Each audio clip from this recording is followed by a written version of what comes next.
আসসালামু আলাইকুম রাহমাতুল্লাহ। প্রিয় দিনী ভাই ও বোন, লা হাওলা ওয়ালা কুওয়াতা ইল্লা বিল্লাহ 499 বার পাঠ করলে কি হয়, কি হবে জানলে অবাক হবেন। এই লা হাওলা ওয়ালা কুওয়াতা ইল্লা বিল্লাহ শ্রেষ্ঠ শক্তিশালী দোয়া। যে কোনো বিপদে মুসিবতে যদি পড়ে যান আর এই আমলটি যদি করতে পারেন, আল্লাহ তাআলা সাহায্য করবেন, বিপদ দূর করে দিবেন, মুসিবত দূর করে দিবেন। দুশ্মন আপনার ক্ষতি করতে চায়, দুশ্মন আপনার ক্ষতি করতে পারবে না। মামলা মোকদ্দমায় জর্জরিত অবস্থায় আছেন, এ আমল করলে মামলা মোকদ্দমা নিষ্পত্তি হয়ে যাবে। আপনি সত্যের পথে থাকলে আপনি বিজয়ী হবেন। দুনিয়ার কোনো দুশ্মন আপনার কোনো ক্ষতি করতে পারবে না। আপনার ব্যবসার ক্ষতি করতে চায়, আপনার ব্যবসার কোনো ক্ষতি করতে পারবে না।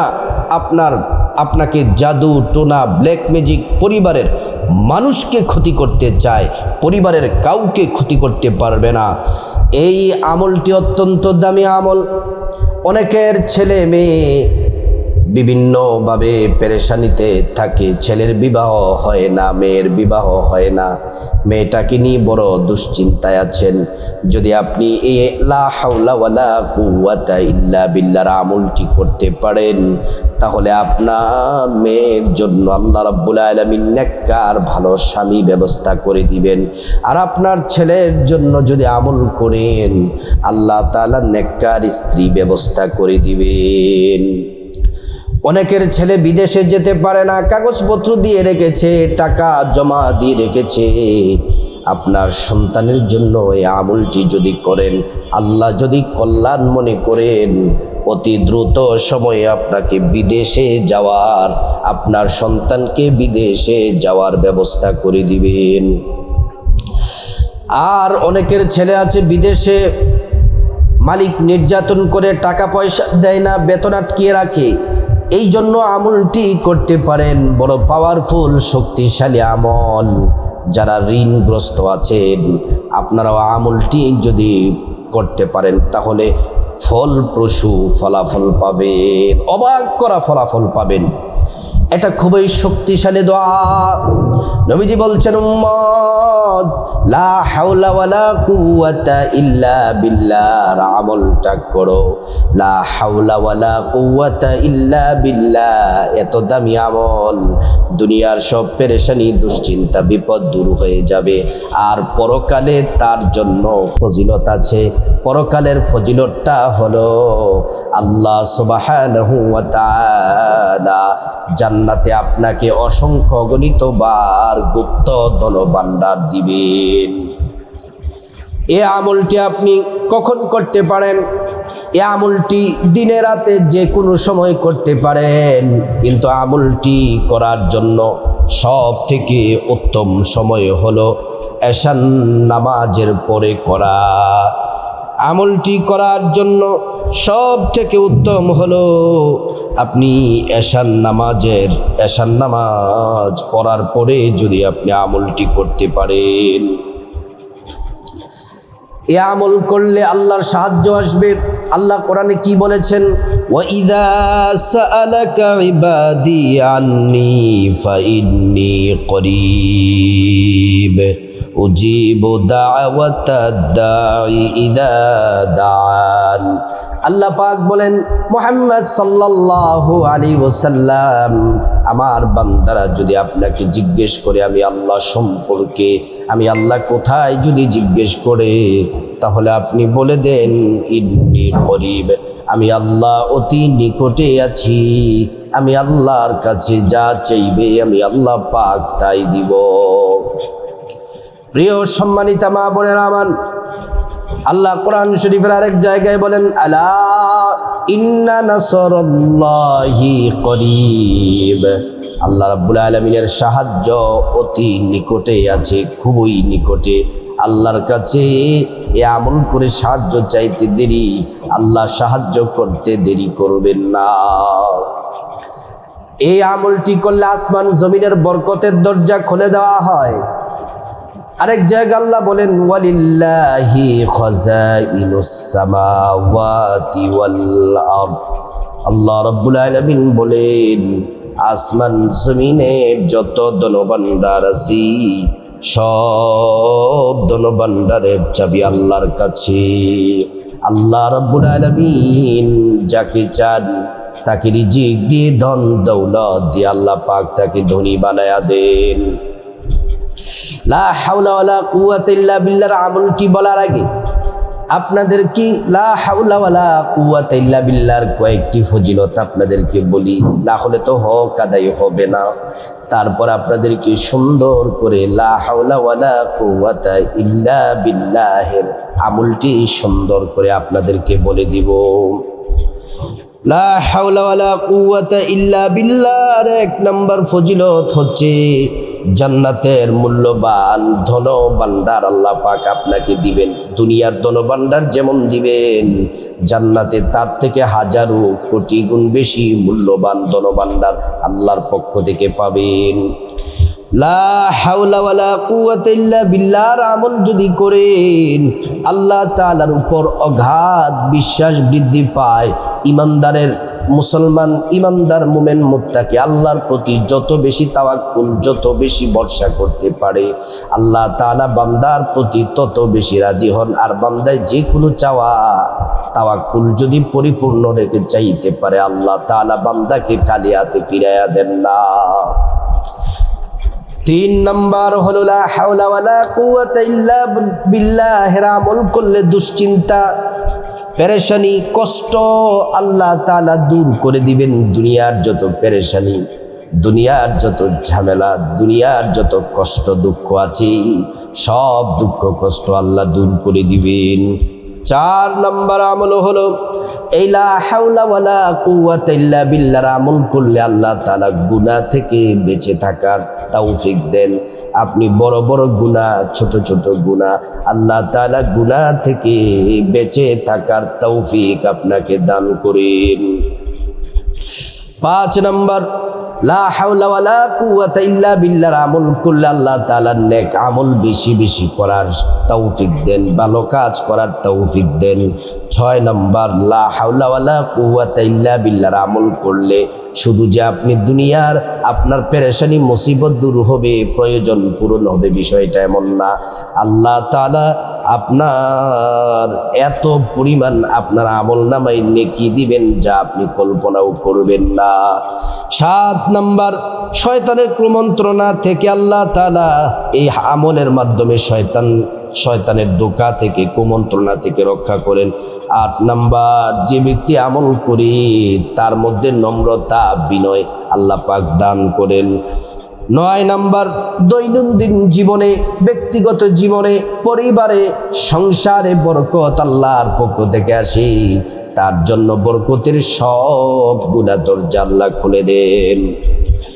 10 নাম্বার হলো মুমিনের ইমানকে শক্তিশালী করে, মুমিনের ইমানকে শক্তিশালী করে। এটা ছাড়াও আরো শত শত ফজিলত আছে। এবার আসুন আমরা আমলটি কিভাবে করব, আমলটি কখন করব, আমলটি করার নিয়ম পদ্ধতি আমরা জেনে নেই। আমলটি করব এশার নামাজের পরে। মা বোনেরা ও আমার সম্মানিতা মায়েরা ও আমার বোনেরা, এশার নামাজের পরে আমলটি করবেন। এই আমলটি করে ভালোবাসার মানুষকেও বিবাহ করতে পারবেন। এই আমলটি করবেন এশার নামাজের পরে। এশার নামাজ পড়া শেষ হলে যেই জায়নামাজে বসে আছেন, ওই যেই জায়নামাজে নামাজ পড়েছেন, এই জায়নামাজে এশার নামাজ শেষ করার পরে তারপর 2 রাকাত নামাজ পড়বেন। অথবা আপনি এশার নামাজের পরে খাওয়া দাওয়া শেষ করার পরে ঘুমানোর আগেও আমলটা করতে পারেন, কিন্তু সব থেকে উত্তম হলো এশার নামাজের সাথে সাথে আমলটা করা। এটা হলো সর্বোত্তম। সুন্দর করে অজুটা থাকতে হবে, অজুটা করতে হবে নবীর তরিকা মতো। প্রয়োজনে নতুন করে আরেকবার অজু করবেন, অজু আছে এটা দিয়েও করতে পারেন, আবার নতুন অজু দিয়েও আমলটি করতে পারেন। অজু করলে শুধু লাভ, শুধু লাভ।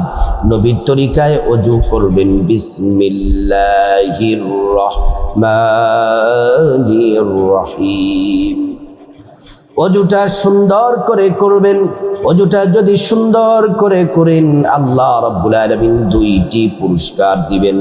এক নাম্বার পুরস্কার হলো অজুর পানির সাথে গুনাহগুলা সব ঝরে ঝরে পড়ে যায়। দ্বিতীয় নাম্বার পুরস্কার হলো আল্লাহ রাব্বুল আলামিন হাসরের ময়দানে অজুর অঙ্গ প্রত্যঙ্গ গুলার মধ্যে আল্লাহ তাআলা নূর দিয়ে দিবেন, নূরে চমকাতে থাকবে। প্যারা নবীজি সাল্লাল্লাহু আলাইহি ওয়াসাল্লাম আমাদেরকে দেখেই চিনে ফেলবেন, আল্লাহর কাছে নিয়ে যাবেন, সুপারিশ করে আল্লাহর জান্নাতে নিরাপদে পৌঁছে দিবেন। সুবহানাল্লাহ। প্রিয় মা বোনেরা আমার, অজু যখন শেষ, পশ্চিম আকাশের দিকে তাকিয়ে আঙ্গুলটা উঁচু করে একবার কালিমে শাহাদাত পড়বেন। আশহাদু আল্লা ইলাহা ইল্লাল্লাহু ওয়াহদাহু লা শারীকা লাহু ওয়া আশহাদু আন্না মুহাম্মাদান আবদুহু ওয়া রাসূলুহু।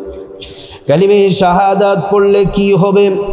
আল্লাহ তাআলা জান্নাতের ফেরেশতাদেরকে বলেন, ও জান্নাতের ফেরেশতারা, জান্নাতের গেটগুলা খুলে দাও, দরজাগুলা খুলে দাও। আমার বান্দারা যে দরজা দিয়ে মনে চায় সে দরজা দিয়ে জান্নাতে প্রবেশ করবে আর জান্নাতের যে নিয়ামত ভোগ করবে। সুবহানাল্লাহ, আল্লাহু আকবার। প্রিয় সম্মানিতা মা বোনেরা আমার, তারপর অজুটা শেষ করে জায়নামাজটা বিছাবেন। জায়নামাজটা বিছিয়ে আপনার শরীরটা, কাপড়টা সুন্দর পবিত্র যেন থাকে। তারপর আপনি প্রথমেই 2 রাকাত নামাজ পড়বেন।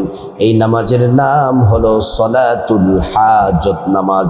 আপনার মনের আশা, প্রয়োজন, যা কিছু প্রয়োজন পূরণ হওয়ার নামাজ। যা আপনার যে সমস্যা থেকে মুক্তি পাওয়ার জন্য এই নামাজ। মামলা মোকদ্দমায় আপনি আছেন, যেন বিজয়ী হতে পারেন সেজন্য আমলটি করবেন। আপনি সত্যের পথে থাকলে বিজয়ী হবেন। তারপর আপনার ছেলের বিবাহ নিয়ে পেরেশানি, মেয়ের বিয়ে হয় না, এজন্য করতে পারেন। ছেলে বিদেশে যাবে, টাকা পয়সার সমস্যা, ব্যবস্থা হয় না, আমলটি করতে পারেন। ছেলে দ্রুত বিদেশ যেতে পারবে, বিদেশে মালিক বেতন দেয় না, টাকা পয়সা দেয় না, আমলটি করলে মালিককে আল্লাহ তাআলা তার দিলটা নরম করে দিবেন, টাকা পয়সা আপনাকে দিয়ে দিবে। দুশ্মন আপনার ক্ষতি করতে চায়, দুশ্মনের ক্ষতি থেকে, দুশ্মনী থেকে আল্লাহ তাআলা হেফাজত করবেন।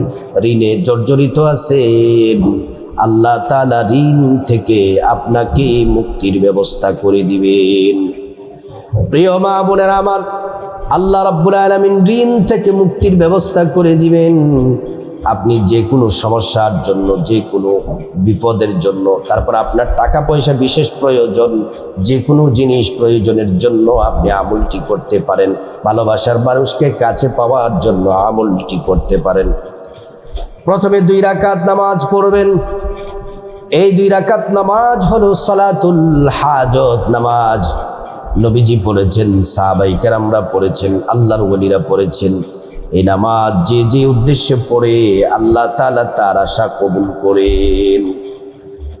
এই নামাজের নিয়তটা বাংলাতে বলে দেই, আমি আল্লাহর সন্তুষ্টির জন্যে 2 রাকাত সালাতুল হাজত নামাজ আদায় করছি। আল্লাহু আকবার বলে নিয়ত করবেন।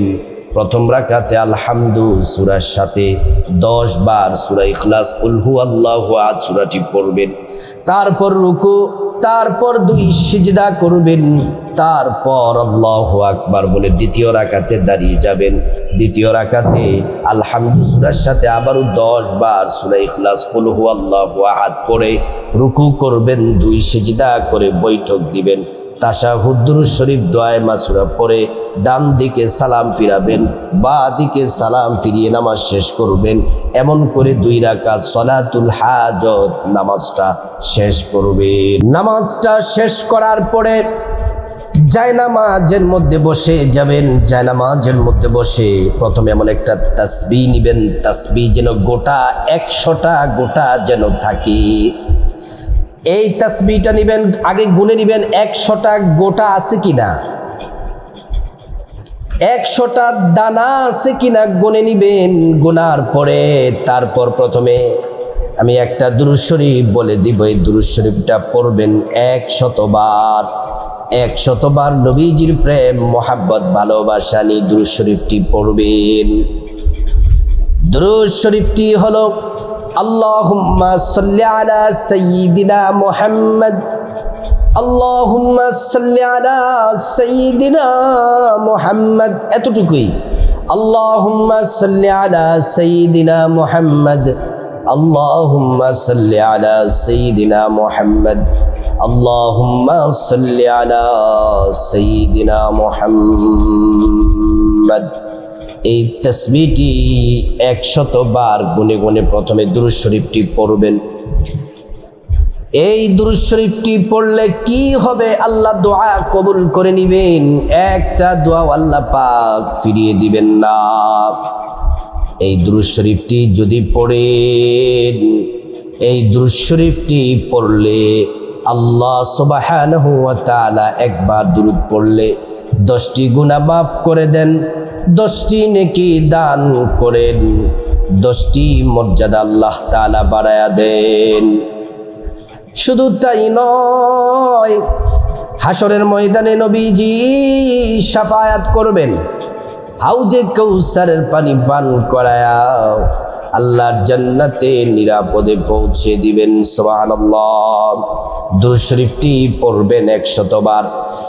100 বার দুরূদ শরীফ পড়ার পরে তারপর 499 বার, কতবার বলছি? 499 বার। এই যে তাসবিহটা, এটার মধ্যে 100টি গোটা আছে, দানা আছে। এটা একবার এইভাবে পুরাটা পড়বেন, লা হাওলা ওয়ালা কুওয়াতা ইল্লা বিল্লাহ, প্রথমে 100 বার পড়বেন, তারপর আবার 100 বার পড়বেন লা হাওলা ওয়ালা কুওয়াতা ইল্লা বিল্লাহ 200 বার, আবার 100 বার পড়বেন লা হাওলা ওয়ালা কুওয়াতা ইল্লা বিল্লাহ 300 বার হলো, তারপর আবার 100 বার পড়বেন লা হাওলা ওয়ালা কুওয়াতা ইল্লা বিল্লাহ 400 বার হলো। এবার এখান থেকে তাসবিহটার মধ্যে 100, এর মধ্যে একটা ছাড়া বাকি 99টা পড়বেন, 99 বার পড়বেন লা হাওলা ওয়ালা কুওয়াতা ইল্লা বিল্লাহ। এই যে 99 বার পড়ার পরে, 499 বার পড়ার পরে একবার বাকি আছে 500 বার হওয়ার জন্য, একবার সবটা পড়বেন লা হাওলা ওয়ালা কুওয়াতা ইল্লা বিল্লাহিল আলিয়্যিল আযীম। তাহলে কি বললাম? 499 বার লা হাওলা ওয়ালা কুওয়াতা ইল্লা বিল্লাহ পড়বেন, আর একবার পড়বেন 500 বার পুরা করবেন লা হাওলা ওয়ালা কুওয়াতা ইল্লা বিল্লাহিল আলিয়্যিল আযীম। এটা পড়ে 500 বার পূরণ করবেন, তারপর আবার 100 বার দুরূদ শরীফ পড়বেন সাল্লাল্লাহু আলাইহি ওয়াসাল্লাম, সাল্লাল্লাহু আলাইহি ওয়াসাল্লাম, সাল্লাল্লাহু আলাইহি ওয়াসাল্লাম। দুরূদ শরীফ পড়ার পরে তারপর আল্লাহুম্মা আমিন বলে আল্লাহর কাছে মুনাজাত ধরবেন। মুনাজাতে মন, দিল, হৃদয়টা জুড়ে দিবেন, খাসভাবে মুনাজাত করবেন। আল্লাহর কাছে পরিপূর্ণ ভরসার ভয় রেখে মুনাজাতটা করবেন। আল্লাহুম্মা আমিন বলে মুনাজাতে হাত তুলে আল্লাহ পাকের একটি নাম 3 বার পড়বেন। নবীজি কসম করে বলেছেন যে আল্লাহর হাতে আমার জীবন মরণ, ওই আল্লাহর কসম, এই নাম পড়লে দোয়া কবুল হয়, মুনাজাত কবুল হয়। আল্লাহ তাআলা একটা দোয়াও ফিরিয়ে দিবেন না, প্রত্যেকটা দোয়া আল্লাহ পাক কবুল করবেন। আল্লাহ পাকের নামটি 3 বার পড়বেন, ইয়া যাল জালালি ওয়াল ইকরাম, ইয়া যাল জালালি ওয়াল ইকরাম, ইয়া যাল জালালি ওয়াল ইকরাম। তারপর রব্বুল আলামিনের কাছে খাসভাবে প্রথমে আপনার গুনাহ মাফ চাইবেন। মা বাবা, ভাই বোন, স্ত্রী, ছেলে মেয়ে, আপনজন, আত্মীয় স্বজন সবার গুনাহ মাফ চাইবেন। প্রত্যেকের গুনাহগুলো আল্লাহ তাআলা মাফ করে দিবেন। তারপর রব্বুল আলামিনের কাছে বিপদ থেকে মুক্তি চাইবেন, ঋণ থেকে মুক্তি চাইবেন, অভাব অনটন থেকে মুক্তি চাইবেন, জাহান্নাম থেকে, আযাব গজব থেকে, অ্যাক্সিডেন্ট দুর্ঘটনা থেকে মুক্তি চাইবেন। দুশমন আপনার ক্ষতি করতে চায়, দুশমন থেকে মুক্তি চাইবেন। দুশমন যেন কোনো ক্ষতি করতে না পারে আল্লাহকে বলবেন। ছেলে বিদেশে আছে, কষ্টে আছে, টাকা পয়সা মালিক দেয় না, দোয়া করবেন, আল্লাহ দোয়া কবুল করবেন, মালিক টাকা পয়সা দিবে। মেয়ের বিবাহ হয় না, মেয়ের বিবাহ হবে, আল্লাহকে বলবেন। মামলা মোকদ্দমায় জর্জরিত, ঋণগ্রস্ত যত সমস্যা আছে বলবেন, আল্লাহ তাআলা সমস্যাগুলো দূর করে দিবেন। স্বামী অবাধ্য হয়ে গেছে, সন্তান কথা শোনে না, বলবেন, আল্লাহ তাআলা স্বামী সন্তান বাধ্য করে দিবেন। সমস্ত অ্যাক্সিডেন্ট দুর্ঘটনা থেকে মুক্তি চাইবেন, আল্লাহ মুক্তি দিয়ে দিবেন। তারপর আল্লাহ রাব্বুল আলামিনের কাছে খাসভাবে আপনার যা কিছু প্রয়োজন চাইবেন, টাকা পয়সা, ধন দৌলত, রিজিক, খাবার দাবার, নেক হায়াত, নেক সন্তান, নেক পরিবার, পরকালে জান্নাত চাইবেন। প্রত্যেকটা দোয়া আল্লাহ রাব্বুল আলামিন কবুল করবেন। তারপর যাদের মা বাবা, আত্মীয় স্বজন, কবরবাসী, তাদের জন্য দোয়া করবেন, আল্লাহ পাক তাদেরকে ক্ষমা করে জান্নাতবাসী করে দিবেন। আল্লাহ রাব্বুল আলামিন আমাদের সবাইকে, প্রত্যেক মা বোন মুসলিম ভাইদেরকে যে কোনো সমস্যা, যে কোনো বিপদের সময় এই শ্রেষ্ঠ আমলটি করে আল্লাহর কাছে চাওয়ার আল্লাহ পাক তৌফিক দান করুন।